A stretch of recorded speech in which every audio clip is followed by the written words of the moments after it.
Would you consider yourself a high-level entrepreneur? Now, most likely, if you're listening to this, you definitely are. And what I've heard over and over and over again is it's hard to find like-minded people that are like that too. Again, I'm from Maine, so I totally understand how difficult it can be. Thank goodness I have an amazing online community, so I know tons of them. And that is exactly why we are starting this brand new mastermind group with high-level, like-minded entrepreneurs, the ones that you can go alongside with that will help move you to the next level, let alone with kick butt coaching from me, because I like to slap you around, both on focus and on strategy. So if you're looking to double or triple this year, which I know most of you are, I want you to go ahead and apply and see if it's a good fit for you. I will totally tell you if it's not and if I wouldn't do it if I were you.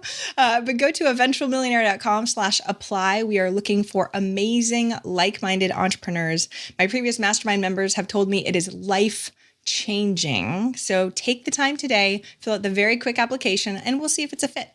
Take care. Potent advice and inspiration from real self-made millionaires. Welcome to The Eventual Millionaire with your host, Jamie Masters. Welcome to Eventual Millionaire. I am Jamie Masters, and I am honored to have Joey Kornman on the show. He has an amazing site called School of Motion. He's been a previous client of mine and a dear, dear friend for many, many years. Thank you so much for coming on the show today. Well, thank you for having me. This is really actually weird to be on the show because a few years ago I was just listening to the show and like daydreaming about being on the show. So this is really cool for me and I want to thank you. This is a momentous moment that nobody really knows unless we tell him. Joey has grown ridiculously huge. And I'm going to make you go through the entire thing of how fast you've grown, if you're open to it. Sure. But grown as a business owner, as a business, as a everything. It's been so impressive. So we get to dive in today and ask you all the goods so that way everybody knows. So tell us your trajectory of when you started School of Motion and what sort of happened. Sure. So School of Motion started technically about 6 years ago. I registered the URL School of Motion. And the reason it's called School of Motion is because I am a motion designer. So for anyone listening doesn't know what that means, it's basically when you take a graphic designer and an animator and you smoosh them together. So anytime you turn on your TV and you see a logo flying around, or you watch a football game and the score pops up with cool like graphics, that's what a motion designer does. So I was doing that. I was running a studio in Boston, and I was actually very unhappy with the way my life was turning out. Like on paper, it was perfect. I was running a studio. I had employees. I was making a lot of money. I had this beautiful family. We had 2 small children, but I was working. I was like in the rat race. And that's when I discovered the internet world of passive income and all of these things. So anyway, so I registered the URL. For the first 2 years, I was just basically blogging and making video tutorials on how to do things in Adobe After Effects and Photoshop and things like that. And I tried a couple things to monetize it, didn't really work. And then to make a long story short, I ended up blowing up my old life, leaving Massachusetts, moving to Florida to teach. And after 1 year of teaching, I realized I don't like having a boss. So I had to stop doing that. And I decided, let me see if I can make School of Motion actually my full-time job. And I had done a few things right. I had a mailing list and I had listened to your podcast and Pat's and other ones. And so I had some vague idea of what to do. And then that's the time that I first met you when I reached out to find out about doing some coaching. And since then, it's been almost 4 years, I think. And I'm going to stop you. How big was your email list and stuff like that when you had done it for 2 years? So you definitely had Right. some. How big was it? Do you remember? I think when I started working with you, it might have been around 5,000 or 6,000. So it was Yeah, like, so oh, we're- you're doing amazing. I mean, amazing as far Right. as numbers and stuff like that go. But people, I just want you to listen. 2 years of him working, not making a ton of cash. Just Yes. as a side note, right? Like it's Exactly, not an exactly. overnight success, people. I'm sorry. Go ahead. It definitely wasn't. Although I will say this, it was like slow and nothing was happening. And then right before I actually reached out to you, this was when I decided that I wanted to make School of Motion my full-time job. And so I thought, well, I don't have a product, so I'm not going to make any money yet. And my audience back then wasn't 5,000 or 6,000 people on an email list. It was much smaller. And I said, I need to grow an audience. I'm going to do that first. Let's market first. And so I needed an idea to really quickly grow an audience. And so I stole an idea from another one of your clients, John Lee Dumas. Stealing is great. I'm sure everyone listening knows who he is, but his podcast, Entrepreneur on Fire, the unique thing about it was that it was daily. It was the quantity. It was also very good, but he did it every day. which was crazy, like back when he started doing that. And I said, well, what if I just took that idea and I made a video tutorial every day? And so I did this thing where for 30 days in a row, I did video tutorials every single day, which no one had done. And it literally just like, that's a good idea. Let me apply that to School of Motion. And all of a sudden I started getting press. I was getting interviewed by industry blogs. That probably tripled my email list in about 6 weeks. Wow. And that's when I reached out to you. So it was slow, but then it was fast. It was like a hockey stick. Because you actually put your intention to go, hey, I'm actually going to do something with this. Exactly. Yeah. Yeah. And that made all the difference, honestly. Like I had just left my full-time job teaching. I had 3 months off where I was still getting a paycheck from the school. And I said, my advantage right now over everyone else trying to do this is that this is my full-time job for 3 months. So I'm going to go all in. And it worked. Thank goodness. No, of course it worked. Exactly. You're a go-getter. You would have made it work. That's the other thing. You would have made it work. It's the pain that you go through, right? Not that there isn't pain, because there's always pain. So give me the rest of the trajectory, because that was four-ish years ago. Yeah. So once I had the audience, I wanted to figure out how I could actually turn the site into a business so that it could be self-sustaining and continue. And so that's when I reached out to you. And the idea that I had was to make an online class, that people would take. And the problem was I did the math, and, online classes in my niche at that time, they were all $8 a month or $50 or something like that, maybe $100. And the economics of that didn't work. So I needed to figure out how to charge much more. And I figured out like, maybe I'll charge, I don't know, $250 or something like that. I think one of the first things you told me to do was like double that, like just charge more than that. Anyway, so I came up with this crazy elaborate sort of format for the class I wanted to run. I ended up, with you prodding me, I pre-sold it over a webinar. And on that first webinar, I sold out 20 spots, I think in like 2 minutes or something like that. It was really, really fast. And then my email inbox was full of people begging me to open up more spots, which I did. And those sold out in less than a minute. And so that was my first $10,000 of revenue. It took a combined total of 2 minutes of a cart being open to actually get that. And that's when I realized, okay, this is going to work. I'm onto something. Since then, there's been a lot of pain and stumbles and things in between that. But now we just hired our 10th full-time employee. I'm actually prepping right now for the keynote that I'm giving at my staff retreat, which is in a few days. And so I have all this data in my head. We have alumni in over 100 countries. We have close to 6,200 alumni who've gone through classes. We're kind of like the big dog of education in the motion design niche. And it all started with a webinar, 4 years ago, and a lot of luck and hard work and scary moments, and calls with Jamie also. But yeah, so it's been a crazy ride. And again, like just to reiterate, it's very surreal to be talking about it like at this end of the camera, by the way. Right? See, okay. And this is what I absolutely adore, especially because I know the pieces of your journey, which is fantastic. Because what I don't think people understand is how you are the college. Like you're the college for people now. The whole industry was changing, and you sort of hopped on that trend so people can actually learn way better, let alone I forgot that $8 was a big deal. I remember talking about pricing. Yeah. But now how much do you charge? And let's talk about your team and stuff like that. And I want to dive in a lot deeper. Sure. So I'm glad you brought up the fact that we are the college now. And I used to be a little insecure about saying that, but I've actually gotten really confident now. And I think, frankly, I want to even do more to put this out there that, college in general, but really specifically private art school, is completely broken. It makes not a lot of sense to spend the kind of money that they're charging when you have options like School of Motion, but there are other ones too. I'm a big Seth Godin fan, and he says this all the time now. He's like, what's the point of school? And if you break it down, college used to be the only way to achieve those goals. It's not anymore, and we're on the front lines of that. So our products range depending on the length of the class and other factors from $600 or $700 up to $1,000. Our classes last for 8 to 12 weeks, and it's not like a typical class where like an online class where you pay the money and then you get a bunch of videos to watch, and good luck, right? Or maybe if you spend a little more money, it's drip fed, where you get a little bit each day, so it feels a little bit more, real time. We do it that way, but we also have a staff. So we have teaching assistants who are not full-time, they're part-time, but I think there's over 30 of them now. And every single student who signs up for one of our classes gets assigned a teaching assistant. And we've built a custom platform that we run our classes on, where students get homework, they upload their homework, they're getting literally like draw overs over their animations and comments right on that frame of the video. We have private Facebook groups for every single session of every class. So students are meeting each other, and it kind of feels like summer camp a little bit. There's some other things we do, and we've also built this huge alumni community now, and we do meetups and things like that. So we really are replicating almost all of what a traditional art school does at a price point that is, 1% of what it costs.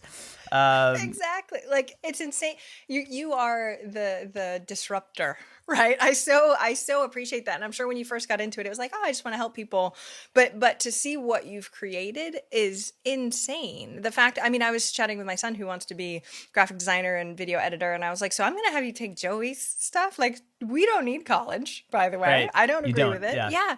And I started off in art school, and I was going to pay $30,000 a year to make barely $50 a year. Right. And so the model, like you said, is completely broken. Thank goodness we have people like you.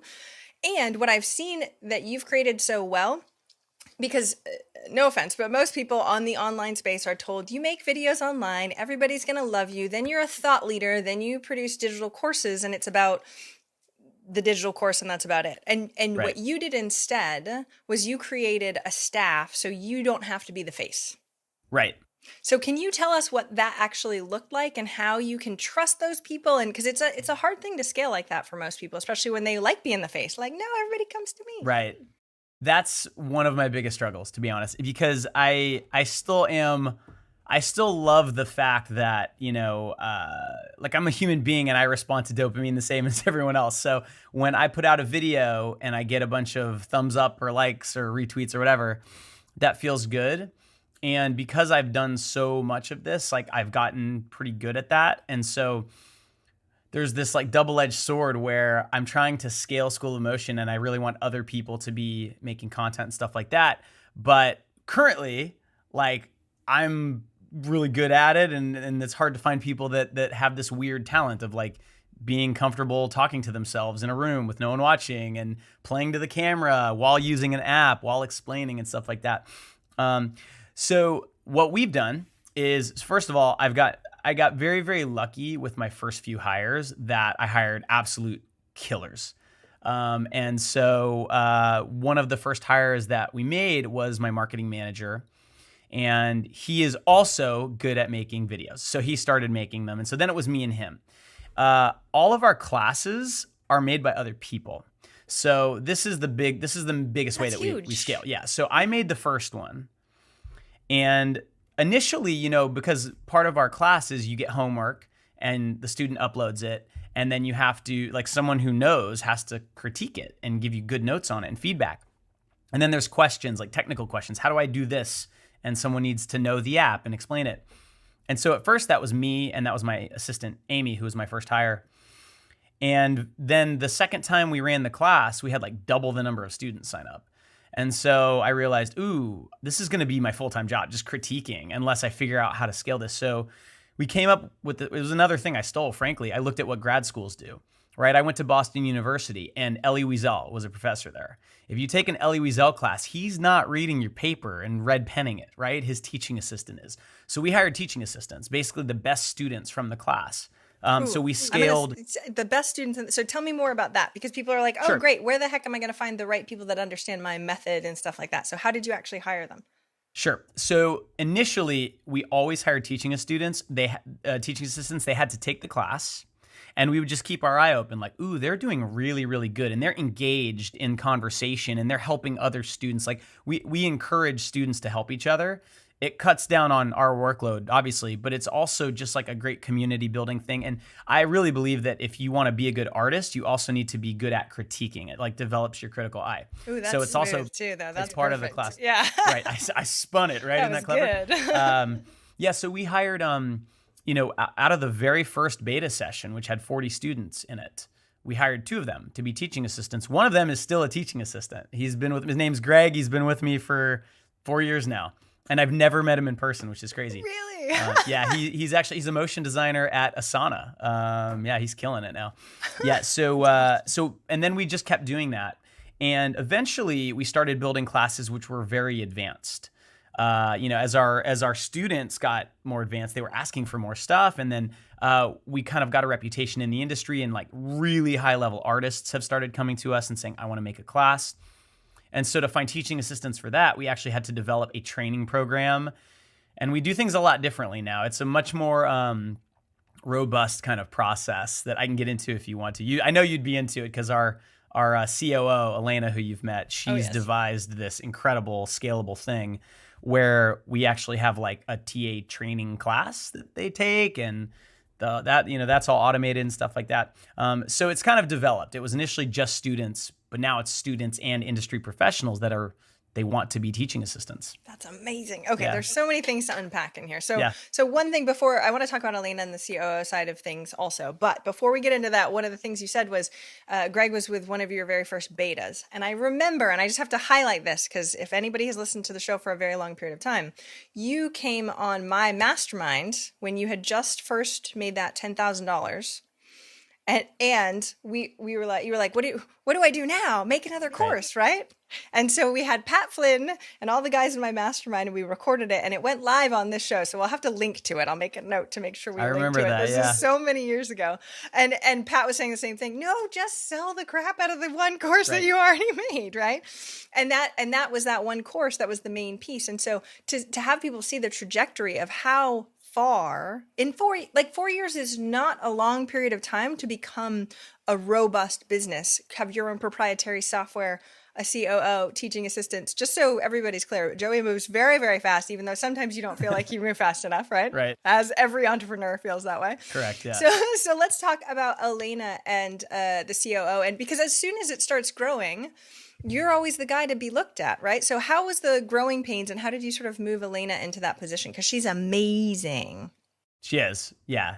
I tell her that all the time. So the way we got Elena was there were just for probably the first 9 months of actually selling courses and stuff, I think there was only 2 of us. There was myself and there was Amy, and Amy was my first hire. She's still with me, and she's been moving steadily up the chain, and we've sort of like figured out exactly what her domain of like genius is, and she's crushing it. At the time, neither of us had any clue what we were doing, and we got to the point where we wanted to make more courses. Now, our courses take on average 9 months to make. They're very labor intensive. I mean, I think on average they have 30 to 40 hours of video. Just outlining them takes a couple of months. So we needed someone who could help us do that while keeping everything else running. And so we reached out, and I was looking, I come from the video production world. So in that world, it's called a producer. So that's what I thought I needed. And I ended up basically coming down to 2 candidates, and one of them was a true video producer. And then the other one was a product manager from a startup called Teespring, which is actually one of the unicorn startups. It like got up to $1 billion valuation. So she had started at Teespring when they were very small and saw them grow to like 500 employees. And she didn't know a lot about animation and all that, but her skill set was kind of uniquely perfect for what we needed.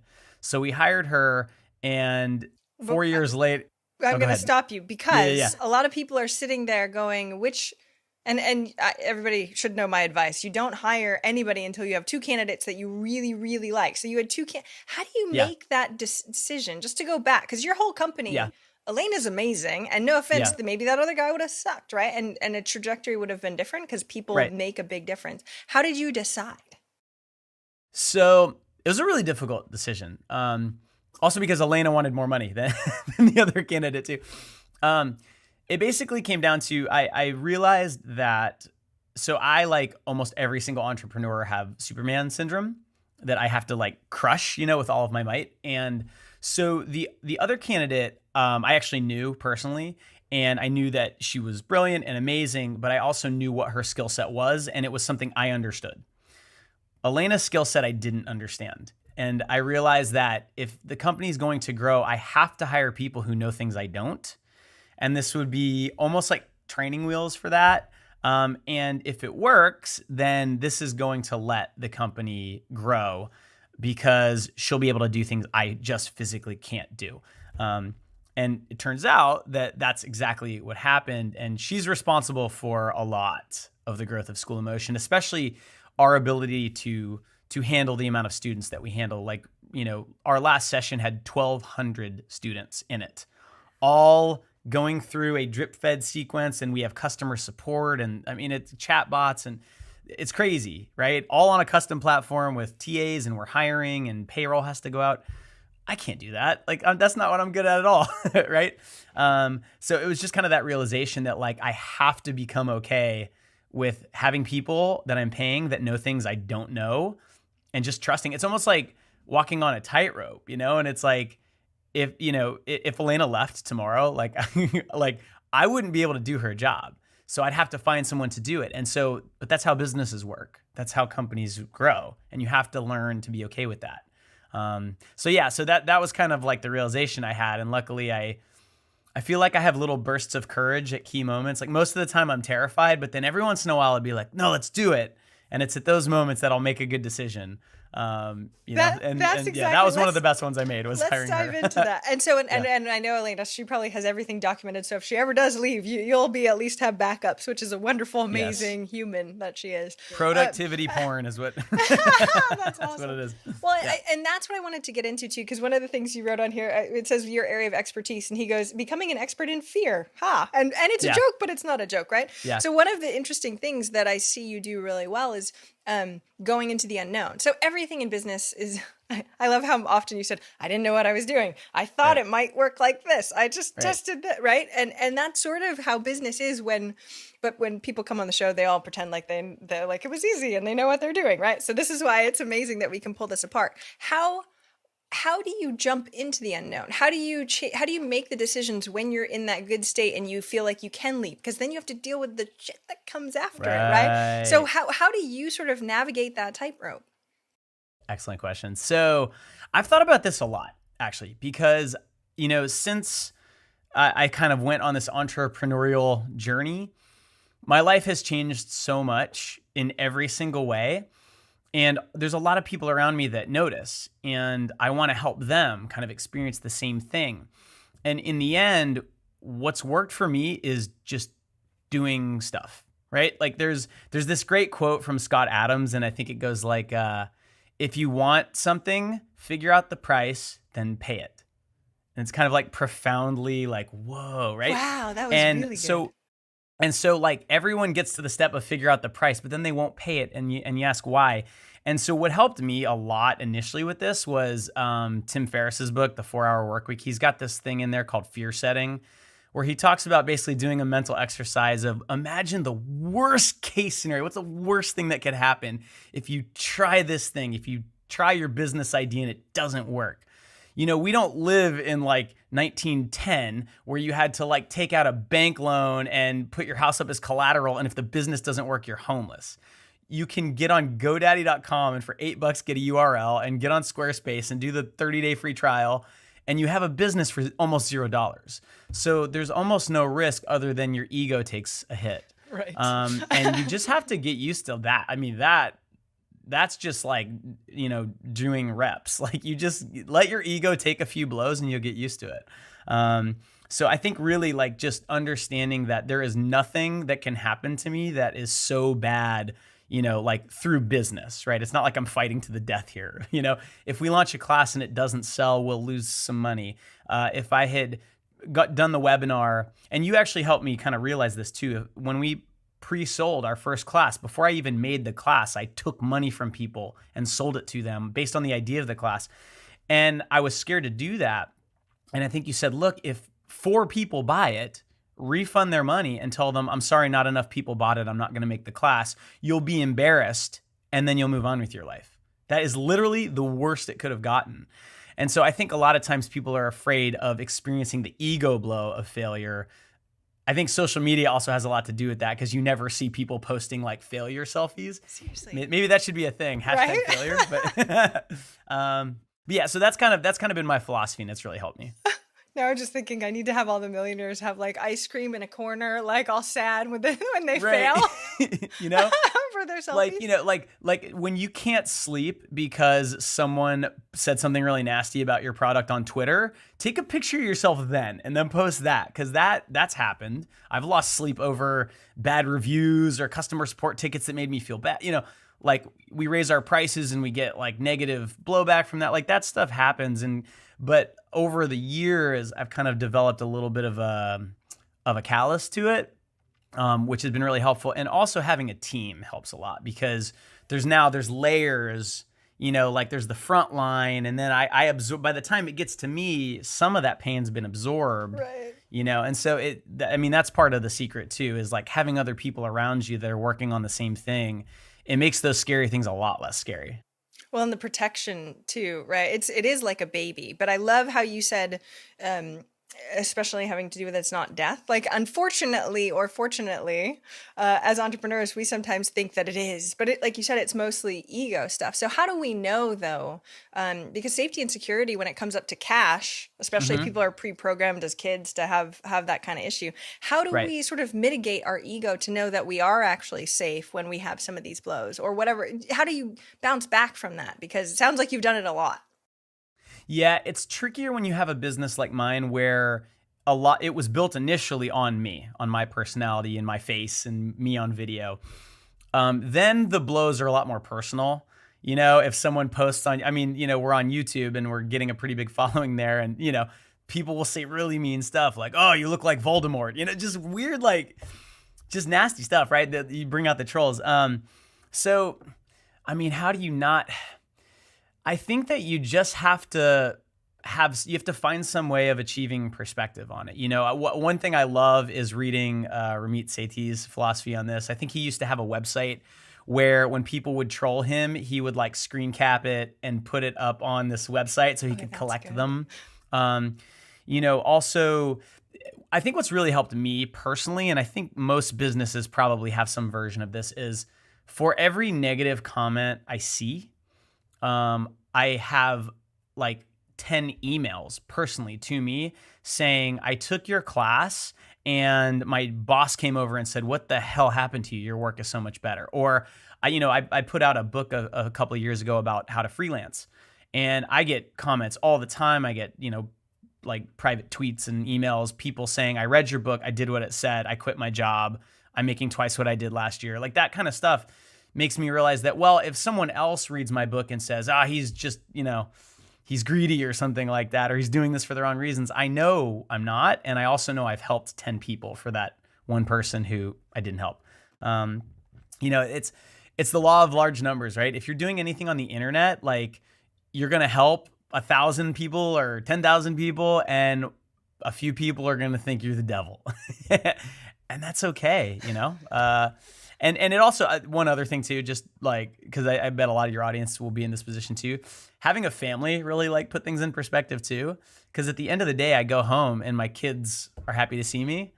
And really everything that I do is for the family anyway, you know, like why work this hard to build this if it's just for me? That doesn't make any sense to me. And so, you know, having them around, like when someone says something nasty about School of Motion or about me, which is not that common, but it has happened. I've actually had an article written about me before. And, Really? you know, but then I go home and and I have friends and family and a Yeah. life outside of this, that really, it kind of makes me realize like, it's just words on the internet, you know, it's not real. This brings up the story. My son just started YouTubing, and he got his first negative comment, Mhm. right? And so Won't I be the told last. him one of the negative comments that I remember. I was on Yahoo's homepage, and somebody said, "She looks like she's from Maine," and I took that as that was like the worst. She looks like she's Any comment ever. What does that So, mean? I know. So I told him that, and my son goes, "It's not very mean, Mom. I don't know why you care that much about it." And I was Right. like, It like crushed me, Oh my and God. the comment that they said was something silly to him, and he's like, I don't think, like, I'm okay. It's not a big deal. And I'm like, how are my kids so much better than I am, right? But Right. we can. I met your children. Like, what's amazing about being a business owner is that we can help embody and teach them what we've learned if through painful experience, that Yeah. hopefully we can make it a little bit easier on their part. Do your kids have any interest in what you do at all, or no? They do. So my oldest is 8, and so she's starting to get really interested in that, and she loves YouTube. And like I can see her sometimes like in a room like practicing like being an influencer and stuff. My little 6-year-old has made a couple YouTube videos like on her private channel where she walks around like, so today we're gonna be doing this, like doing a little house tour. So they love it. But to talk about what you just brought up, like to me, the number one thing I can teach my kids is resiliency. We homeschool. We have a lot of like very radical beliefs about education, obviously, that like trickles into School of Motion. The number one thing I want them to be able to do is to get knocked down and then get back up. And so I actually encourage them to try things that they're not good at, like all the time. And then when they fail, I applaud it. I'm like, yes, you got that one out of the way. That's awesome. And I'm hoping that in the future, because I really think like the way my business works is it's like my father would, in his generation, this type of thing didn't exist. And now like everybody can be their own business and everyone can have a School of Motion if they want to, but you have to be willing to be beaten up. Like, that's the price of entry to doing this. Doesn't matter if you're making software plugins or if you're selling ebooks or if you're selling classes or if you're an Amazon seller, you're going to get negative reviews. You're going to, like that's just the way the internet works now. And you have to learn how to deal with that. I so appreciate you saying that, because unfortunately the behind the scenes, this happens to everyone. I work with so many clients, and there's always crap going on, no matter how big of a business. Sometimes it's even worse when there's bigger consequences potentially. And we don't talk about that. We don't talk about you feeling crappy about Twitter stuff and then coming back up and teaching your kids to do the same thing. So I so appreciate you being so honest, even on your sheets. Do you know what I mean? Or like fear. I'm really good at the fear crap. That's great. But that's the point, right? It is what it is, and that's how you've been able to grow so much. What do you want in the future? I'm just curious because I'm a coach. But what are you looking for in the future? So, as far as the business goes, it's kind of shifted a little bit because I kind of went through a phase where we grew to. It's really interesting because I've talked to a lot of entrepreneurs, and there's these sort of inflection points that you hit. And I remember, I think it was like the second sort of coaching thing I did with you. I was trying to get School of Motion to 1 million in revenue for the year, and getting there was very difficult. And then we got there, and then it was easy for a little bit. And now, this year, just to give everyone an idea of scale, we'll probably do at least 4 million, maybe depending on how the third and fourth quarter go. Because we're releasing new products. It may actually get closer to 5, which is crazy. That's another inflection point. And so to get to where we were able to even sustain like having 9 products and a customer support team and things like that has been very difficult and scary because we're hiring. We just hired 3 people in like 2 months. I had to fire my first employee last year. A lot of really difficult. Yeah, I know. not in a mean way, but not in a mean way. Yes, right. It takes a lot of guts and it takes a lot of fear. And so, to go just on a personal level, like there were times where I was like, and I think I talked to you about it, like it would be so nice if someone just came and just bought this thing and like, took this weight off of my shoulders. But then we made it through, and I have to give Elena a lot of credit for that too, because she really helped, and you helped sort of set that structure up between her and I and how we work now. So thank you too. And so now we're kind of in a good spot again where that pressure has come off, and I am not as in the weeds as I used to be. I actually can be the visionary a little bit. And I'm looking around and I'm looking at how college is broken and art school is completely broken. And we have this very unique way of teaching, and our platform is totally custom, and it's actually kind of under the radar in terms of e-learning and e-tech and stuff like that. So I want to apply this to other things. I think that anybody, like any sort of creative field, can be taught online in a really awesome way through this method that we've kind of invented. So we're looking at other verticals to get into. So we're already actually expanding. Right now, our core kind of curriculum is based around 2D animation, which is kind of separate from 3D animation. So we are actually bringing on someone to lead the 3D side. And so if everything goes according to plan, he should come on in about a month. And that's going to expand us there. And then video editing, which is actually where my career started, which has just exploded into this gigantic thing that every single company needs a video editor. That is the perfect thing to teach in this way we're doing it. So I want to now I really want to feel like a CEO. Like I call myself the CEO. That's what it says on LinkedIn. I still don't quite That's what it says feel on like LinkedIn. I earned that yet, but I want to help School of Motion expand to where we're teaching all kinds of things. And my real goal is for somebody somewhere, and maybe this has already happened and they just haven't told me. I want someone to look at, the cost of going to RISD for 4 years, and then the cost of going to School of Motion for 4 years. And I want them to choose School of Motion, not just because it's cheaper, but because it's better in a lot of ways. And I think that that's going to happen soon. So like on the company level, that's what I want. I want people to think of us as a legitimate alternative to the traditional school. And on a personal level, I want to just continue to like level up. I mean, that's been the most fun thing about all of this for me, is that I'm not the same person I was 4 years ago at all. Things that used to like derail me, like if something happened in my life and it would take me 2 weeks to get back on track, I can literally blink. And I meditate. I mean, there's like everything you talk about, I do, and there's a reason for it. It's not just because I'm a Jamie fanboy. It's also because I think that to be the leader of a company, you have to grow up and you have to learn to operate at a higher level than most people. And it's painful and scary, but then when you get there, it's really nice too, I remember talking about meditation to you guys, and you'd all be like, yeah, no, I don't know. And when you hit 1 million, I sent you a meditation bench. Of course, it looks like not a meditation bench. I have it. It's over there. Yeah, I still have it. I use it. Like, what the heck is this? But it changes the trajectory. The fact that you talk about something that derailed you for 2 weeks can be nothing now is insane growth in 4 years as a human being, let alone a business owner. And I have to highlight, though, everybody listening, they're like, he's running a $4 or $5 million company and doesn't feel like a CEO. How interesting is that also, as a side note?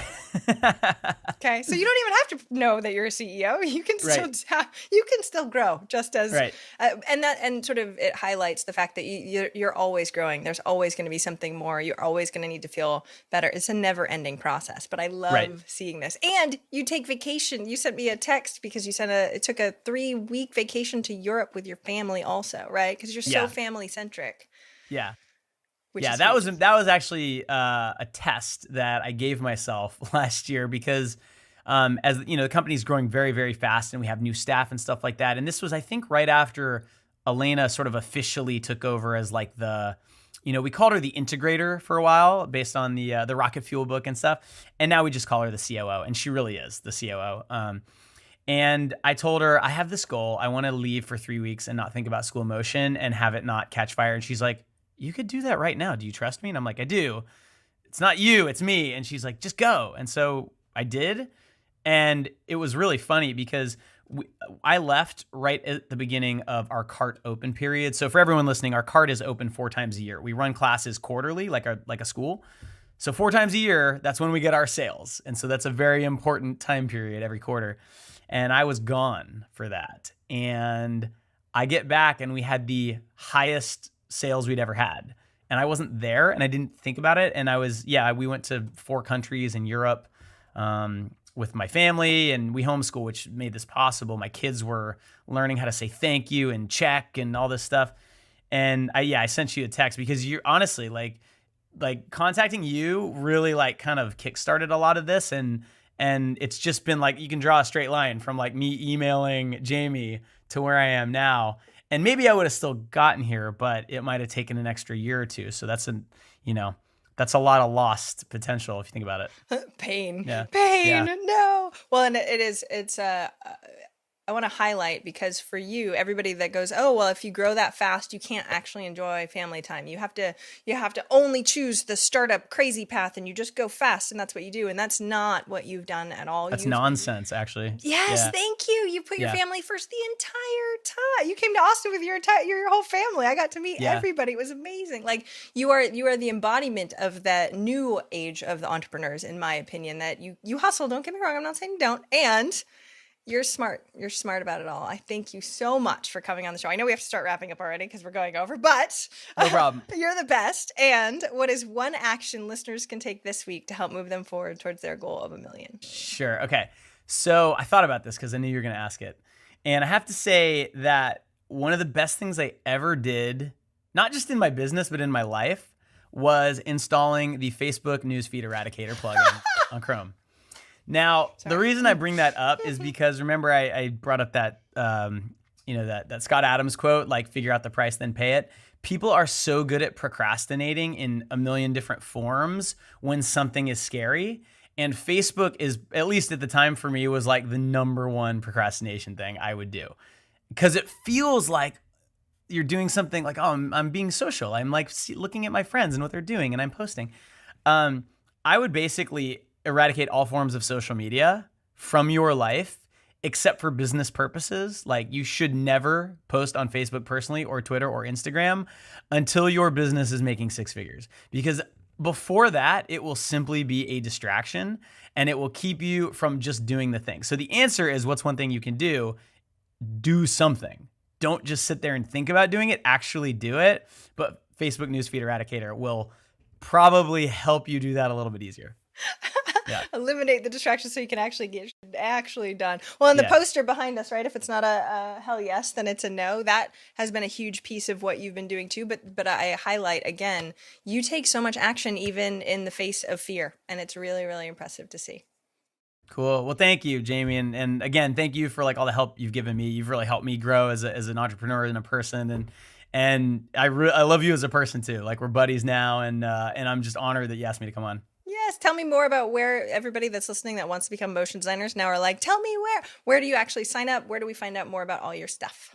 Sure. So if you go to schoolofmotion.com, there's tons of information on there, and everything you can go through there to funnel to everywhere else. We have a podcast. I have a book on Amazon. We have a YouTube channel. We have Instagram and all that stuff where we post like tutorials and things like that. So if you're into design and you're into animation, you can definitely go there and check it out. Awesome. Thank you. Yeah. It has been an honor. I so appreciate you, Joey. Have an amazing day. Right on. If you enjoy this show, I would really appreciate your wonderful words of feedback. Go leave me a review. I would love a rating, whatever you can do in the time that you've got. I would so appreciate it.